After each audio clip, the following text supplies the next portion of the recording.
ભારી આખું પાછું ના હોય બોલણીમાં કોનો માત્રનો ફરક ના હોય હવાર બોલો તો હોજ ના થવા દે હોજ બોલો તો હવાર ના થવા દે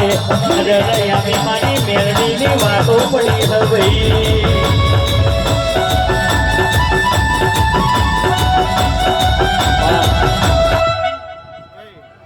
પંચવારો 18 આલમો ખૂબ ખમા મજા હા ભાઈ।